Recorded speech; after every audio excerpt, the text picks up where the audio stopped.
Paz, seja bem-vindo à nossa escola dominical online nesse dia de véspera de Natal. É uma honra e uma alegria ter você aqui conosco para nós estarmos conversando um pouco sobre Jesus. Esse tem sido o tema das nossas escolas dominicais nesses últimos meses e nós vamos falar um pouco sobre ele também nessa manhã. Eu queria começar orando com você. Pai, eu te dou graças, Pai, pela vida de cada um que está conosco, Senhor. Sim, Pai, que o Senhor continue abençoando, Pai, proporcionando, Pai, mesmo da sua alegria, da sua paz sobre as nossas vidas, Pai. Eu oro, Pai, por nossos corações abertos e receptíveis à sua palavra. Queremos acolher com mansidão e misturar com fé tudo aquilo que o Senhor tem falado e tem dito a nós. Nós te agradecemos, Pai, pela sua palavra produzindo frutos em nossas vidas. Em nome de Jesus. Amém. Amém. Nós vamos dar continuidade ao nosso estudo. Hoje, o tema que nós vamos estar conversando é sobre Jesus, a justiça de Deus. E eu queria começar lendo dois versículos com você. Um está lá em 2 Coríntios, no capítulo 5, no versículo 21. 2 Coríntios, capítulo 5, no versículo 21. Eu vou ler aqui, diz assim. Vamos ler a partir do 17, perdão. 2 Coríntios 5, 17. E assim, se alguém está em Cristo, é nova criatura. As coisas antigas já passaram, eis que se fizeram novas. Ora, tudo isso provém de Deus, que nos reconciliou consigo mesmo, por meio de Cristo, e nos deu o ministério da reconciliação.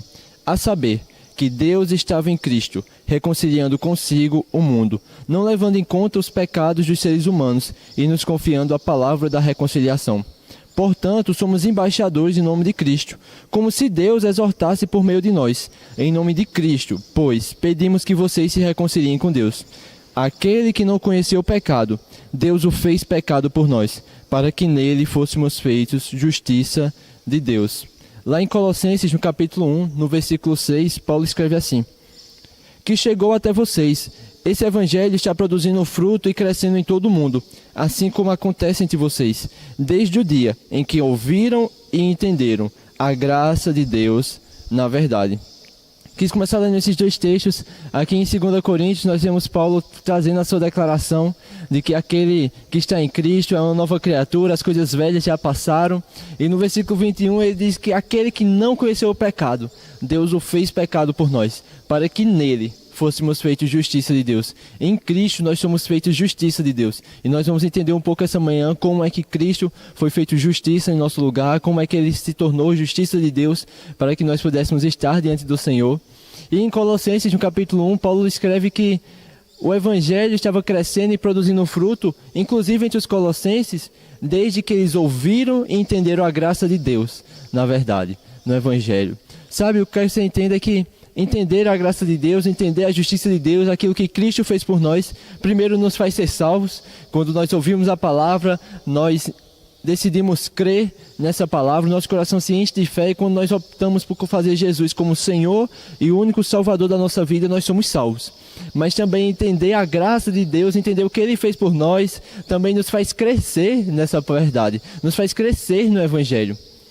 E é sobre isso que nós vamos falar essa manhã, sobre aquilo que Cristo fez. Penso que nada mais pertinente do que no dia em que celebramos, ou nas vésperas do dia que nós celebramos o nascimento de Jesus, nós lembrarmos do que Ele veio fazer. E por que o nascimento de alguém se torna tão especial. Mas para isso eu quero ir com vocês primeiro lá em Gênesis no capítulo 1. Gênesis capítulo 1. Um dos motivos também nós estamos falando sobre esse assunto essa manhã é que, de fato, a justiça de Deus, aquilo que Cristo fez por nós, é um dos assuntos mais falados, se não o assunto central do Novo Testamento. Nas cartas de Paulo, no ensino de Jesus, o que Cristo veio fazer é o tema central do Novo Testamento. E se Deus dá importância a um assunto, acredito que nós também devemos dar, não é verdade? Gênesis 1, no versículo 31, diz assim: Deus viu tudo o que havia feito, e eis que era muito bom. Houve tarde e manhã o sexto dia. Aqui nós temos o relato de Deus no final da sua criação. A Bíblia diz que Deus criou, a terra estava sem forma e vazia, mas Deus disse: haja luz, houve luz. E a Bíblia diz que no final do primeiro dia, no final do segundo dia, no final do terceiro dia, Deus olhava para a criação daquele dia e dizia: eis que tudo é bom. Eis que é bom. Mas a Bíblia diz que no final do sexto dia, depois que Deus vê toda a sua criação, depois que Ele cria o homem, Ele olha e diz, eis que tudo é muito bom. Deus criou todas as coisas boas. Deus criou tudo perfeito. A Bíblia diz que toda boa dádiva e todo dom perfeito vem de Deus, do Pai das luzes, em quem não há sombra, nem dúvida, não há variação. Ele é o mesmo ontem, hoje e para sempre. Deus é bom. E Ele criou tudo perfeito. No capítulo 2, no versículo 8, diz assim: O Senhor Deus plantou um jardim no Éden, na direção do Oriente, e pôs nele o homem que havia formado. Do solo o Senhor Deus fez brotar todo tipo de árvores, agradáveis à vista e boas para alimento. E também a árvore da vida, no meio do jardim, e a árvore do conhecimento do bem e do mal. Aqui vai trazer depois mais algumas descrições do jardim, mas a Bíblia diz que havia tudo que os homens precisavam para viver no jardim. Todo tipo de árvore, que dava todo tipo de fruto, havia tudo que o homem necessitava para viver uma vida que agradasse a Deus, viver uma vida em comunhão com Ele. No versículo 16 diz assim: E o Senhor Deus ordenou ao homem, de toda a árvore do jardim você pode comer livremente, mas da árvore do conhecimento do bem e do mal você não deve comer, porque no dia em que dela comer você certamente morrerá. Deus também trouxe claro e deixou claro a sua ordem, o seu mandamento para o homem. De toda a árvore vocês podem comer, com exceção de uma só, a árvore do conhecimento do bem e do mal. E é certo que o homem não tinha necessidade de comer dessa árvore, mas nós vamos ver mais na frente o que o homem decidiu fazer. Mas eu quero continuar lendo. No versículo 18 diz: O Senhor Deus disse ainda: Não é bom que o homem esteja só, farei para ele uma auxiliadora, que seja semelhante a ele. O que eu quero que você entenda é que Deus proveu todos os recursos e meios necessários para que o homem agradasse a Ele, para que o homem estivesse em comunhão e pudesse fazer a vontade do Pai. E Deus sempre é assim. Deus sempre promove os recursos, os meios e aquilo que a gente precisa para vivermos uma vida que agrada a Ele, para vivermos uma vida de forma a caminhar em comunhão, com um relacionamento com Ele, de acordo com Ele, para andarmos em justiça de Deus. Justiça significa aquele que está de acordo com alguma coisa, em conformidade com a lei, em conformidade com aquilo que é correto. No caso, a justiça de Deus diz respeito a nós andarmos em conformidade com Deus, de forma a não haver culpa, não haver vergonha, não haver nenhuma dívida, nenhum débito para com Ele. E Deus proveu os recursos para que nós vivamos assim. Lá em Lucas, Jesus certa vez ele conta que havia um rico e Lázaro. E quando os dois morreram, o rico ele foi para o Hades, para um lugar de tormento, para o inferno, e Lázaro foi para próximo de Abraão, para o seio de Abraão, para um lugar de consolo. E a Bíblia diz que há uma conversa entre eles, mas o rico ele pede a Abraão, ele diz: manda que Lázaro ressuscite dentre os mortos e vá avisar aos meus irmãos, para que eles não venham e tenham um fim como esse o meu, de estar aqui nesse lugar de sofrimento. Mas Abraão diz assim, ele diz: ainda que alguém ressuscitasse dos mortos, eles não acreditariam. Eles já têm a lei e os profetas. E eu gosto de pensar sobre isso porque às vezes as pessoas até podem pensar que talvez se Deus fizesse algo, o homem teria chance. A verdade é que Deus já proveu todos os recursos e meios necessários para que o homem agradasse a Ele. O homem é indesculpável diante de Deus. Não existem desculpas. Ele já proveu a lei, os profetas, e no meu e no seu caso, ele já proveu Cristo. Alguém ressuscitou dentre os mortos, para que nós pudéssemos crer. Todos os recursos e meios necessários para que o homem agrade a Deus sempre estiveram e sempre estão disponíveis. Mas no capítulo 3, no versículo 1, nós temos o relato da queda do homem. Diz assim: mas a serpente, mais astuta que todos os animais selvagens que o Senhor Deus tinha feito, disse à mulher: é verdade que Deus disse, não comam do fruto de nenhuma árvore do jardim? A mulher respondeu à serpente: do fruto das árvores do jardim podemos comer, mas do fruto da árvore que está no meio do jardim, Deus disse, vocês não devem comer dele, nem tocar nele, para que não venham a morrer. E aqui nós temos a serpente, o diabo realmente tentando enganar a mulher. E aí ele diz: é certo que Deus disse que vocês não podem comer de todas as árvores? Vocês não podem comer do fruto de nenhuma árvore do jardim? E a mulher disse: claro, Deus nos disse que nós podemos comer de todas, com exceção só de uma. Mas no versículo 4 diz: então a serpente disse à mulher: é certo que vocês não morrerão, porque Deus sabe que no dia em que dele comerem, os olhos de vocês se abrirão e, como Deus, vocês serão conhecedores do bem e do mal. Versículo 6. Vendo a mulher que a árvore era boa para se comer, agradável aos olhos, e árvore desejável para dar entendimento, tomou do seu fruto e comeu. E deu também ao marido, e comeram. Então os olhos de ambos se abriram, e percebendo que estavam nus, costuraram folhas de figueira, e fizeram cintas para si. Só tomar um pouco d'água.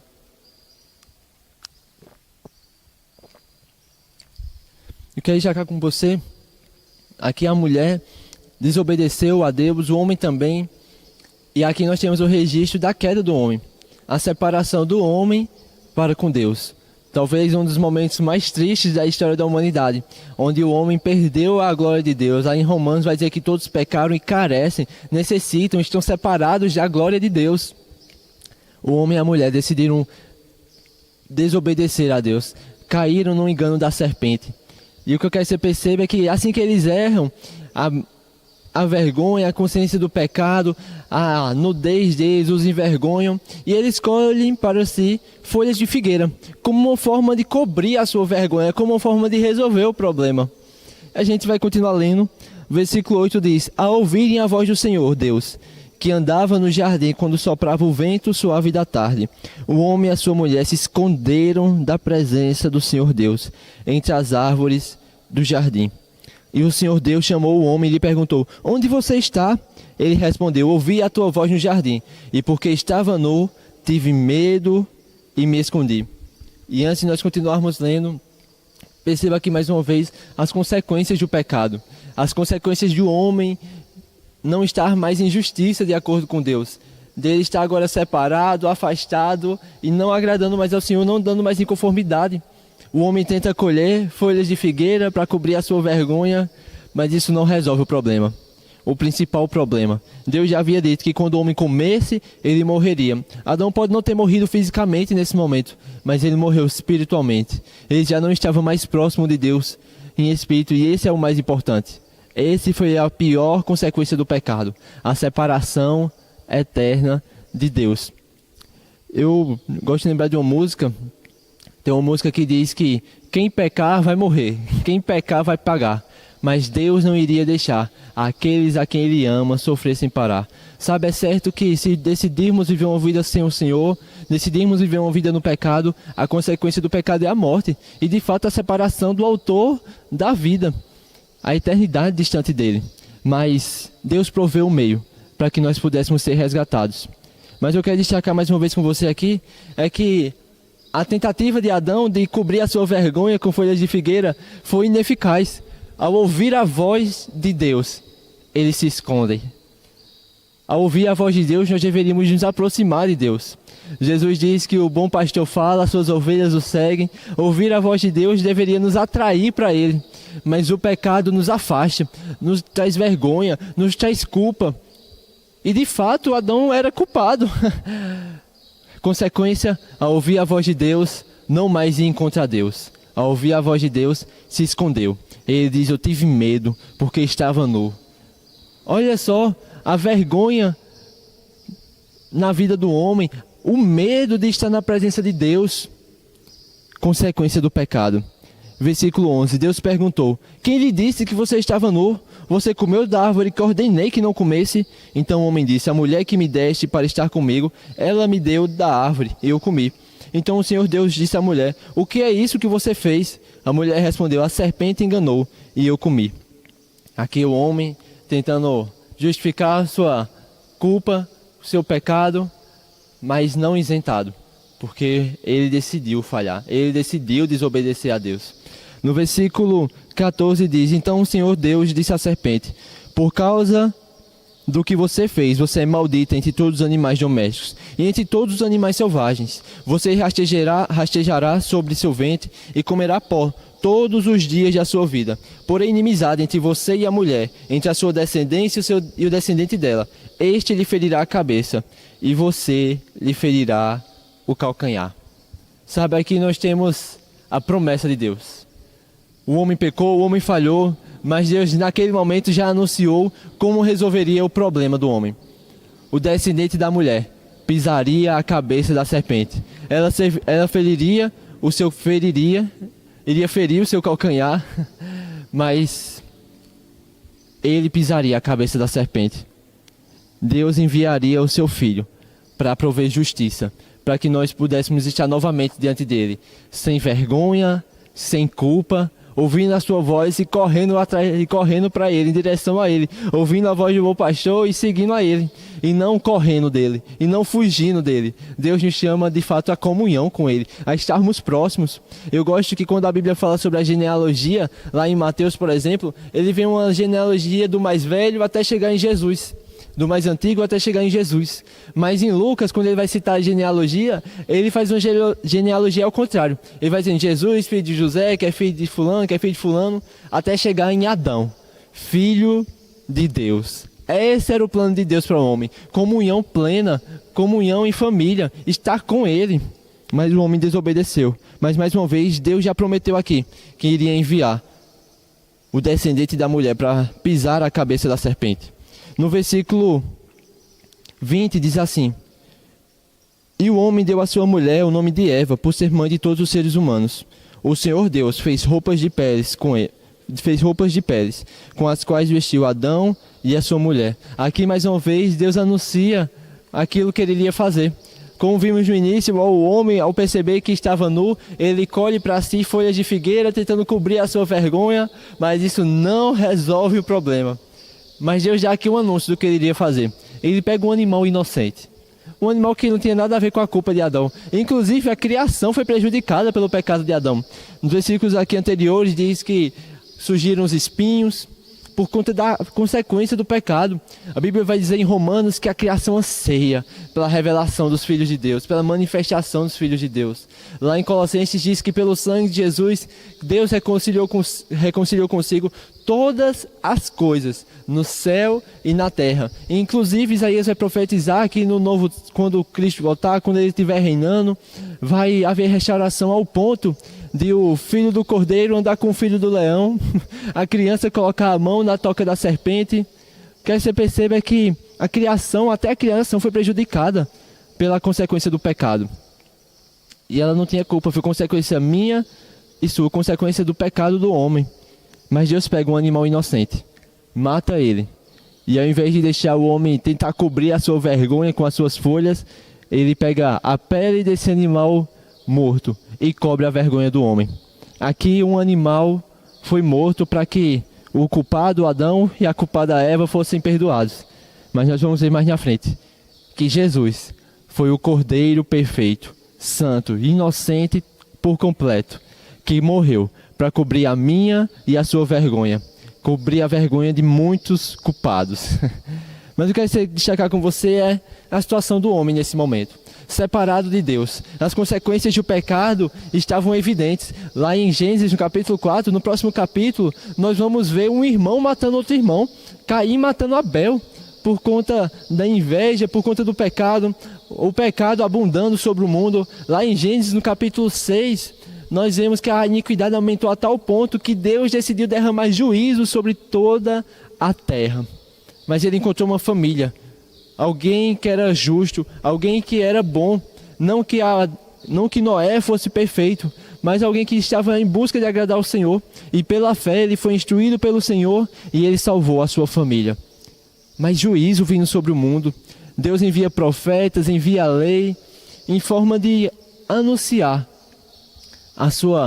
seu desejo de ter um relacionamento com o homem, mas sempre evidenciando o pecado do homem. Sabe, a lei ela evidencia o pecado do homem, uma vez que ela nos mostra o quanto o homem é desobediente a Deus, o quanto o homem foi desobediente a Deus. A iniquidade aumentou, o homem separado de Deus, rejeitando o Senhor, rejeitando os profetas, rejeitando os seus anúncios. Quantas vezes Deus enviou profetas e o povo simplesmente ignorou, não quis ouvi-los, mas quis seguir os seus próprios caminhos. Deus tantas vezes dizia: ei, não esqueçam do que eu fiz. Ei, não esqueçam do que eu fiz. Mas o povo se rejeitava, criava deuses para si. Lá em Romanos, no capítulo 1, diz que a própria criação dá testemunho a respeito de Deus. Mas os homens rejeitaram a revelação até mesmo da própria criação. tendo conhecimento de Deus, não o glorifica. Sem Deus e sem esperança. Essa é a descrição que ele vai dar. Sem Deus e sem esperança. Lá em João vai dizer que Deus amou o mundo, enviou o seu Filho, mas ele vai dizer que a luz manifestou ao mundo. Mas os homens amaram mais as trevas do que a luz. Olha que situação, presos no pecado, sem esperança. E qualquer tentativa do homem de tentar se justificar, de tentar prover justiça própria, não solucionava. Paulo vai dizer aos romanos que os judeus tentam isso, pela lei, tentar prover justiça própria. Mas não dá. O homem é incapaz de, na sua própria força, na sua própria habilidade, com os seus meios, prover justiça plena. A dívida é alta demais para que o homem impuro consiga pagar. Inclusive, nem os sangues de animais poderiam resolver o problema do pecado. Deus proveu formas e meios para que o homem pudesse se relacionar com ele até que chegasse a plenitude dos tempos. Cristo veio no tempo perfeito, na plenitude dos tempos. Mas até aquele dia Deus não deixou o homem sem amparo. Ele proveu meios para que o homem pudesse estar junto dele. Através de sacrifícios, Deus podia se relacionar de alguma maneira com o homem. Cobriam um pouco o pecado. No sacrifício de animais não apagavam o pecado, mas cobriam. Lá em Hebreus, no capítulo 9, eu vou ler aqui com você. Hebreus, no capítulo 9, no versículo 10, diz assim: pois não passam de ordenanças da carne, baseadas somente em comidas, bebidas e diversas cerimônias de purificação impostas até o tempo oportuno de reforma. Paulo, falando aos Colossenses, falando sobre tradições humanas, diz que não tinha poder nenhum contra os impulsos e desejos da carne. Quer se entender que a lei, ela trazia um paliativo, algo provisório, para que o homem pudesse estar diante de Deus, para que o homem pudesse ter algum tipo de relacionamento com Deus, de ouvir a sua voz e ouvir várias vezes o seu anúncio de que ele enviaria o seu Filho. Na verdade, os homens do Velho Testamento foram justificados por crer na promessa de que Deus proveria uma solução, proveria a salvação. Lá em Hebreus capítulo 11 diz que todos eles morreram, crendo na promessa. Mas eles não viveram a promessa, porque até em 1 Pedro capítulo 1 vai dizer que eles anunciaram os sofrimentos a respeito que Cristo iria sofrer, vendo as circunstâncias, o momento, aquilo que iria acontecer nesse momento, os fatores, as circunstâncias em que Cristo veria. Mas eles também foi revelado a eles que não era eles que iriam ver essas coisas, mas eu e você. Nós estamos aqui essa manhã, véspera de Natal, para celebrar o nascimento daquele que cumpriu toda a justiça. Ele que realizou aquilo que os anjos desejam contemplar, os sofrimentos de Cristo e as glórias que seguiriam. Mas o que você percebe mais uma vez é que a lei não resolvia o problema do homem. Seguindo aqui no versículo 13, diz assim: portanto, se o sangue de bodes e de touros e cinza de uma novilha, aspergidos sobre os contaminados, os santificavam contra a purificação da carne, muito mais o sangue de Cristo, que pelo Espírito Eterno a si mesmo ofereceu sem mácula a Deus, purificará a nossa consciência de obras mortas, para servirmos ao Deus vivo. As tratativas da lei não resolviam um problema interior do homem. Inclusive, uma das promessas de Ezequiel é que ele colocaria em nós o seu Espírito. Ele transformaria o nosso coração de pedra em coração de carne. O sacrifício de animais eles cobriam, tratavam no exterior do homem, mas o sacrifício de Cristo ele vai vir para tratar o nosso interior. Jesus diz que aquele que é nascido do Espírito, aquele que nasce do Espírito é Espírito. Ele tratou com o nosso interior. Certa vez, para os fariseus, eles preocupados com as tradições humanas e imposições que eles faziam, declarações que eles faziam a respeito da lei, exageros que eles cometiam, ele diz: ei, vocês estão trabalhando de limpar o exterior do copo, limpa o interior primeiro, e aí o exterior vai ser limpo. Sabe, as tradições humanas e as formas humanas de justiça podem aparentar a justiça, podem aparentar em conformidade com Deus, podem aparentar estar no estado de agradar a Deus, mas não passa de lavar o exterior do copo. Eu não sei você, mas eu não quero tomar água ou beber alguma coisa num copo que é sujo por dentro. É melhor lavar por dentro. Você lava por dentro, lava o interior do copo e, por consequência, o exterior vai ser limpo. Essa é a justiça que Cristo fez. Lá em Hebreus, no capítulo 10, no versículo 1, diz: ora, visto que a lei é apenas uma sombra dos bens vindouros, não a imagem real das coisas, nunca consegue aperfeiçoar aqueles que se aproximam de Deus, com os mesmos sacrifícios que ano após ano, continuamente eles oferecem. Se isso fosse assim, será que os sacrifícios não teriam deixado de ser oferecidos? Porque os que prestam culto, tendo sido purificados uma vez por todas, não mais teriam mais consciências de pecados. Entretanto, nesses sacrifícios ocorre recordação de pecados, todos os anos. As pessoas, anos após anos, se achegavam aos sacerdotes para entregar sacrifícios de animais, mas isso não apagava o pecado. Um exemplo e algo que denuncia isso é que os pecados eram feitos repetidamente, ano após ano. Como o escritor diz aqui, o que havia era uma recordação dos pecados que eles cometiam. Isso, mais uma vez, trazia paz para o relacionamento do homem com Deus, enquanto Deus não provia o sacrifício perfeito. No versículo 4 diz: porque é impossível que o sangue de touros e de bodes remova pecados. O sangue de animais não é suficiente para limpar o meu e o seu pecado. Era necessário o sangue de um homem puro. Mas quem é que é perfeito? Quem é que nunca errou? Quem é que nunca falhou? Não tinha ninguém entre nós que pudesse solucionar. Estávamos em trevas, presos ao pecado, escravos do pecado, distantes de Deus, mortos espiritualmente, condenados a passar a eternidade diante de Deus, distante de Deus. Mas aí eu quero ler com você Lucas no capítulo 2. Lucas no capítulo 2, versículo 14.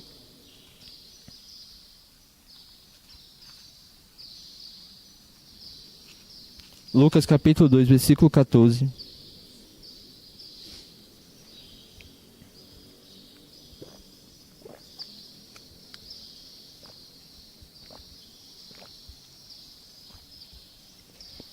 Diz assim.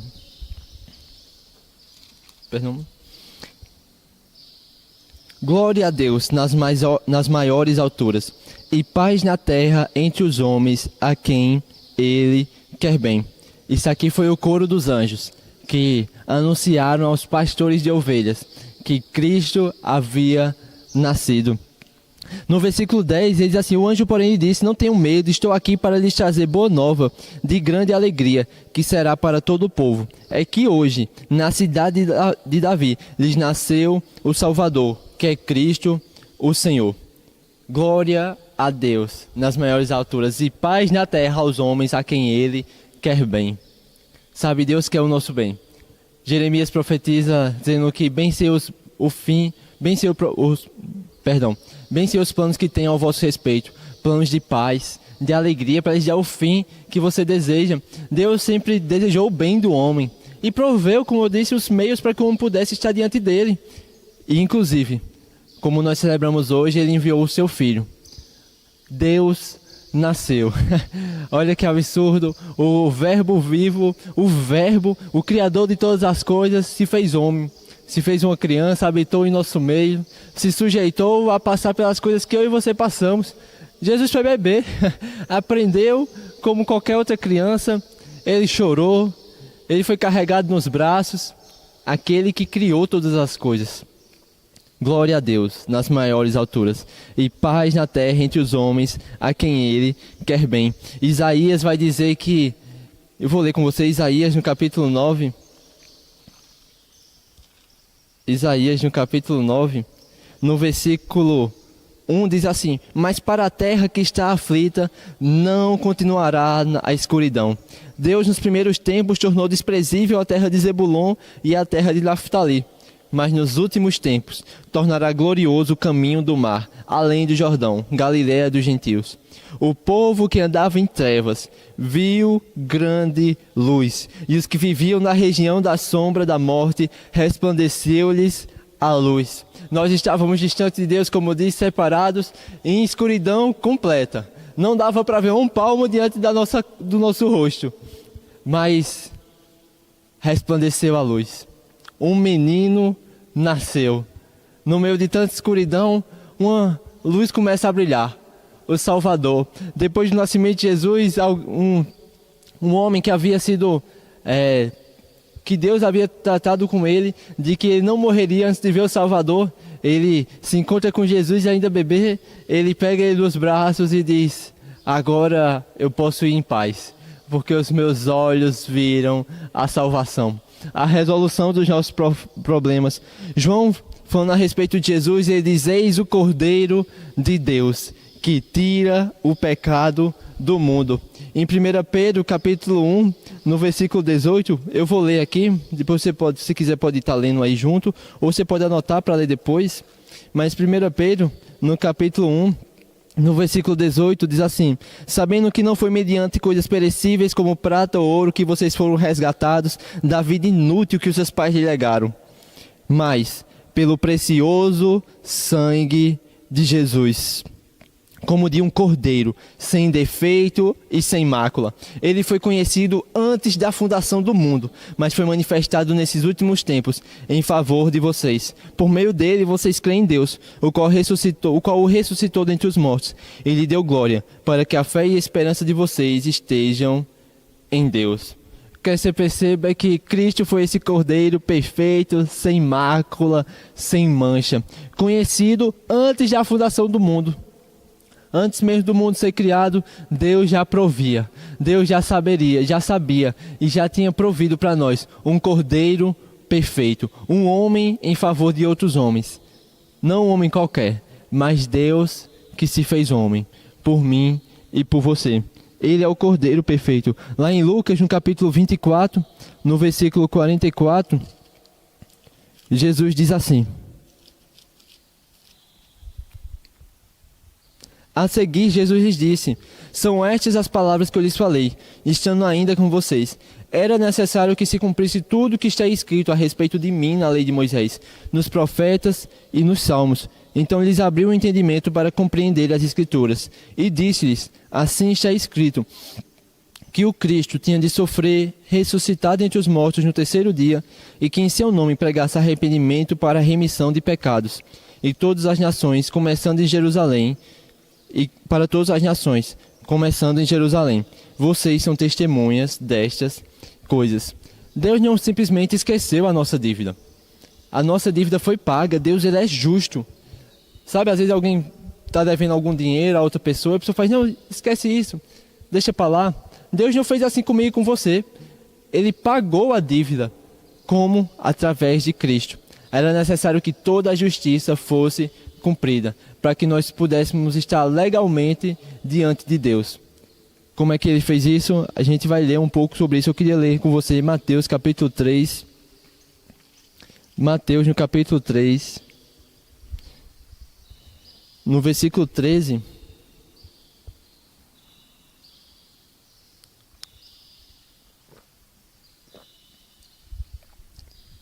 Mateus 3,13 diz assim: por este tempo, Jesus foi da Galiléia para o rio Jordão, a fim de que João o batizasse.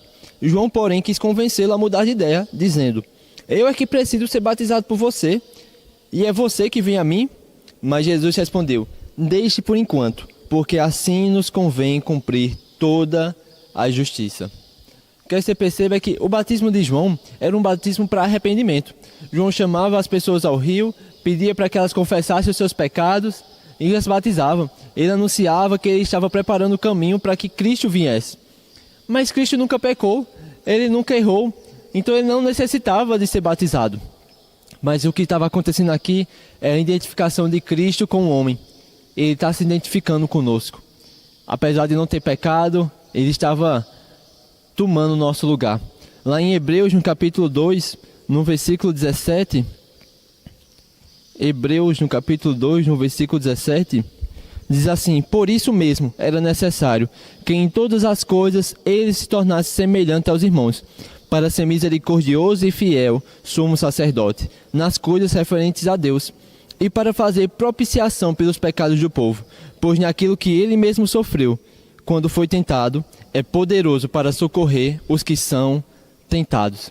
Você percebe que Cristo precisava se identificar perfeitamente conosco. E ele fez isso. Ele se batizou como homem que pecou, mas porém sem pecado algum. Ele foi ao deserto e foi tentado pelo diabo, mas ele suportou as tentações e não pecou. Ele não pecou. Ele viveu como o homem de fato deveria viver. Ele cumpriu toda a justiça. Qual o propósito disso? Se identificar conosco. Era necessário que um homem morresse no lugar de todos os homens, mas um homem puro, um homem santo, e esse era Cristo, porque o sangue de bodes e de touros não apagavam o pecado. O sacrifício de Cristo foi um sacrifício expiatório, que significa que foi um sacrifício que de fato apagou e removeu o nosso pecado. A palavra propiciação significa tornar favorável.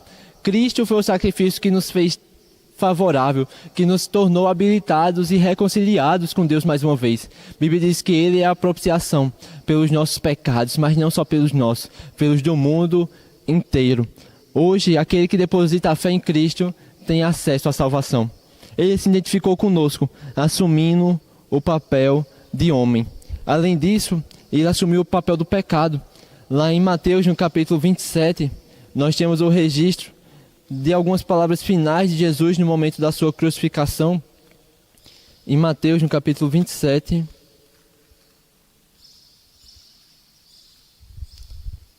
no versículo 45 diz: a partir do meio-dia houve trevas sobre toda a terra, até as 3 horas da tarde.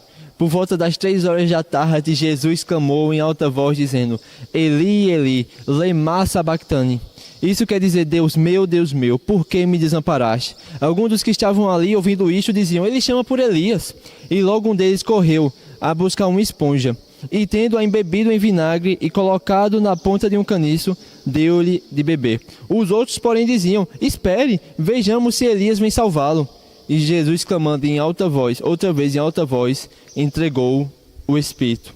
Eis que o véu do santuário se rasgou em 2 partes, de alto a baixo. A terra tremeu e as rochas se partiram. O que você percebe é que aqui aconteceu a morte de Cristo. O absurdo: Deus morreu.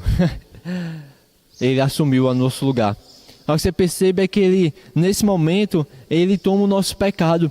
Lá em Gálatas, no capítulo 3, no versículo 13, Paulo, falando aos Gálatas sobre aquilo que Cristo fez na cruz, ele diz assim: Cristo nos resgatou da maldição da lei, fazendo-se Ele próprio maldição em nosso lugar, porque está escrito: maldito todo aquele que for pendurado em madeiro, para que a bênção de Abraão chegasse aos gentios em Cristo Jesus, a fim de que recebêssemos pela fé o Espírito prometido. O que eu quero que você perceba aqui é que nesse momento aqui, Cristo se fez maldição no meu e no seu lugar. Cristo não podia morrer.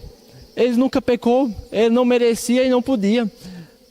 Ele não poderia ser morto.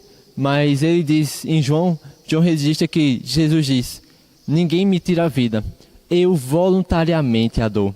Certa vez, quando Jesus ele foi preso, Pedro levanta a espada, tenta livrar Jesus, e Jesus diz: ei, se eu quisesse agora, eu podia pedir ao Pai e rogar uma legião de anjos, e eles me livravam dessa situação.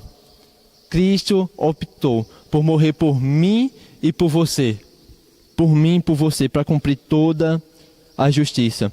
Aquele que não conheceu o pecado, ele se fez pecado, se separou de Deus. E eu quero destacar o quão horrível foi isso. Cristo, que sempre viveu a eternidade com o Pai, se separou do Pai. Mais uma vez, a maior consequência do pecado é a separação de Deus. Não ter acesso a Deus, não poder falar com Ele, não ter comunhão e passar a eternidade distante dEle. Cristo assumiu o nosso papel e se separou de Deus, ao ponto dele dizer: Deus meu, por que me desamparastes? Ali estava se cumprindo as escrituras a respeito de Cristo, lá no Salmo 22, profetizado pelo salmista. Deus, naquele momento, Cristo assumiu o nosso pecado. E eu quero destacar, no capítulo 26, no Getsemane, a Bíblia diz que Jesus chega a suar sangue, sabendo o que estava para lhe acontecer. Mas Jesus não estava com medo de morrer. Jesus estava ciente de que ele separaria do Pai. Afinal de contas, ele mesmo já tinha dito para os discípulos que depois de 3 dias ele ressuscitaria. Mas o pensar em estar distante do Pai, ainda que por pouco tempo, o afligia. Quer dizer para você que consideremos a presença de Deus nas nossas vidas. Deus considerou a nossa presença junto com Ele, ao ponto de pagar a nossa dívida, para que nós pudéssemos estar novamente diante dEle. Cristo, Ele sofreu por isso. Ele tomou o nosso lugar de separação, para que nós pudéssemos estar hoje unidos ao Senhor. De forma que Paulo vai dizer aos Coríntios que aquele que se une ao Senhor é um só Espírito com Ele. Ele veio para os seus, mas os seus o rejeitaram, mas aqueles que o recebem, Deus dá-lhes o poder de serem feitos filhos de Deus.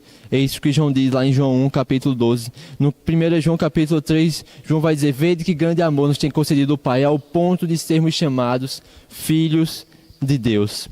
Deus nos aproximou novamente.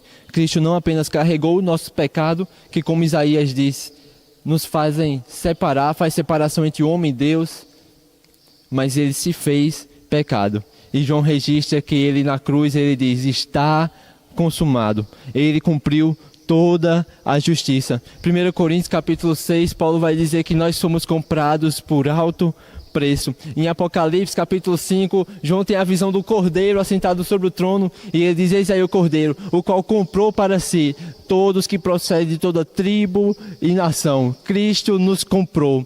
Sabe, a palavra redenção diz respeito a um preço que era pago para livrar alguém, para resgatar alguém. E Cristo foi a nossa redenção. Ele pagou o preço para que nós pudéssemos ser resgatados. Nós estávamos no império das trevas, mas fomos transportados para o reino do Filho do seu amor. Pelo sangue de Cristo, Deus reconciliou consigo mesmo todas as coisas no céu e sobre a terra. Lá em Romanos, no capítulo 5, eu quero ler essa passagem para a gente começar a encerrar. Romanos, no capítulo 5.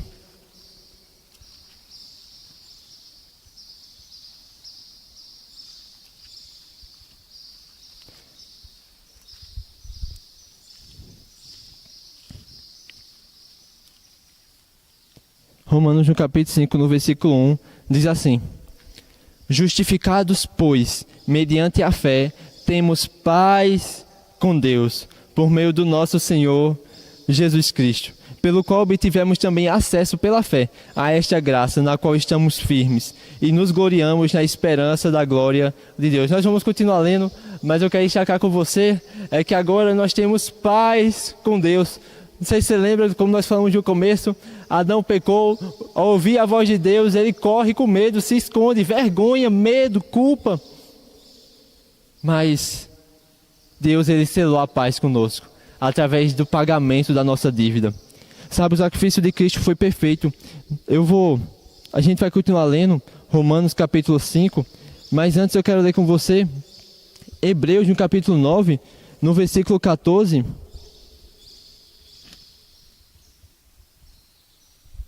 Hebreus 9, versículo 26, diz assim: se fosse assim, ele precisaria ter sofrido muitas vezes, desde a fundação do mundo. Agora, porém, ao chegar o fim dos tempos, ele se manifestou, uma vez por todas, para aniquilar o pecado, por meio do sacrifício de si mesmo. No capítulo 10, no versículo 12, o escritor aos Hebreus também diz: Jesus, porém, tendo oferecido para sempre um único sacrifício pelos pecados, assentou-se à direita de Deus. O sacrifício de Cristo foi perfeito. Não precisamos sacrificar Cristo todos os anos. Ele não precisa voltar aqui na terra para pagar o preço. Foi um sacrifício perfeito e definitivo. No capítulo 3 de Romanos, a Bíblia diz no versículo 23: pois todos pecaram e carecem da glória de Deus, sendo justificados gratuitamente por sua graça, mediante a redenção que há em Cristo Jesus, a quem Deus apresentou como propiciação no seu sangue, mediante a fé. Deus fez isso para manifestar a sua justiça, por ter Ele, na sua tolerância, deixado impune os pecados anteriormente cometidos, tendo em vista a manifestação da sua justiça no presente, a fim de que o próprio Deus seja justo e o justificador daqueles que têm fé em Jesus. Deus é justo e Ele pagou a dívida, Ele não deixou a dívida pendente, Ele pagou a sua dívida, e não apenas Ele é justo, como Ele é o próprio justificador. Ele sabia que eu e você não poderíamos pagar a nossa dívida, a nossa tentativa de colher folhas de figueira, de tentar andar uma vida em retidão, não resolve o nosso problema do pecado. Não adianta, não tem como ser salvo pelas obras, mas por meio de Cristo, mediante a fé nele, nós temos paz com Deus. No versículo 6 diz: porque Cristo, quando nós ainda éramos fracos, morreu a seu tempo pelos ímpios. Dificilmente alguém morreria por um justo, embora por alguma pessoa boa, talvez alguém tenha coragem para morrer. Mas Deus prova o seu próprio amor para conosco, pelo fato de Cristo ter morrido por nós, quando ainda éramos pecadores. Logo, muito mais agora, sendo justificados pelo seu sangue, seremos por ele salvos da ira. Porque se nós, quando inimigos, fomos reconciliados mediante a morte do seu Filho, muito mais já reconciliados, seremos por ele salvos da ira. No versículo 12 diz: portanto, assim como por um só homem entrou o pecado no mundo, e pelo pecado veio a morte, assim também a morte passou a toda a humanidade, porque todos pecamos. Versículo 15 de Romanos 5. Mas o dom gratuito não é como a ofensa. Porque se muitos morreram pela ofensa de um só, muito mais a graça de Deus e o dom pela graça de um só homem, Jesus Cristo, foram abundantes sobre muitos. O dom, entretanto, não é como no caso em que somente um pecou, porque o julgamento derivou de uma só ofensa para a condenação, mas a graça deriva de muitas ofensas para a justificação. Se a morte reinou pela ofensa de um, e por meio de um só, muito mais a abundância da graça e o dom da justiça reinarão em vida por meio de um só, a saber, Jesus Cristo. É o dom da justiça, não foi mérito nosso, é um dom, é um presente dado por Deus a todos aqueles que creem, a todos aqueles que fazem Cristo como Senhor e Salvador da sua vida. Portanto, assim como por uma só ofensa veio o juízo sobre todos os seres humanos para a condenação, assim também por um só ato de justiça, veio a graça sobre todos para a justificação que dá a vida. Porque como pela desobediência de um só homem, muitos se tornaram pecadores, assim também, por meio da obediência de um só, muitos se tornarão justos. A lei veio para que aumentasse a ofensa, mas onde aumentou o pecado, aumentou muito mais ainda a graça. A fim de que, como o pecado reinou pela morte, assim também a graça reinasse pela justiça, que conduz à vida eterna por meio de Jesus Cristo, nosso Senhor. O sangue de Cristo nos resgatou. A obediência de um homem. Sabe, as nossas práticas corretas não nos justificam. O que nos justifica é o que Cristo fez. A nossa fé nele nos torna justos diante de Deus. O que fazer então? Eu quero dizer para você, se alegre. Viva uma vida de alegria. Jesus diz: alegrai-vos não por essas coisas. Quando os discípulos chegaram alegres por terem expulsado os demônios, eles aí, se alegrem mais, porque o nome de vocês está escrito no livro dos céus. Lá em Romanos, no capítulo 11, quando Paulo termina de fazer o seu anúncio da justificação que Cristo fez, o seu plano perfeito, aquilo que ele ainda vai fazer pelos judeus, ele canta: ó profundidade da sabedoria e do conhecimento de Deus, quão insondáveis são os seus caminhos, quão impenetráveis são os seus juízos, quem foi o seu conselheiro, quem deu primeiro a ele para ser restituído, porque dele, por meio dele e para ele são todas as coisas, é ele quem fez tudo isso. Nós só temos de fato a agradecer, a louvá-lo, a engrandecê-lo e de fato admirar a supremacia, a suprema grandeza da sabedoria e do conhecimento de Cristo.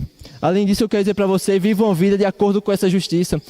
Lá em Romanos, no capítulo 6, Paulo continua dizendo: então o que diremos então? Continuaremos no pecado para que a graça aumente mais ainda? Ele diz: não, nós morremos agora pelo pecado. Essa justiça nos faz agora andar em novidade de vida. Tem novidade de vida proposta para mim e para você. Nós não somos salvos pelas nossas obras, mas agora, justos diante de Deus, nós somos habilitados, preparados por Ele, para andarmos em novidade de vida, agradando a Ele. Isso é o que está disponível para mim e para você. E por último, eu quero dizer: misture com fé essa mensagem. Em Romanos, no capítulo 8, no versículo 1, diz: agora, pois, já não existe nenhuma condenação para os que estão em Cristo Jesus. E no versículo 31, ele diz: que diremos então à vista destas coisas? Se Deus é por nós, quem será contra nós? Aquele que não poupou seu próprio filho, mas por nós entregou, será que não nos dará graciosamente com ele todas as coisas? Quem tentará acusação contra os eleitos de Deus? É Deus quem os justifica.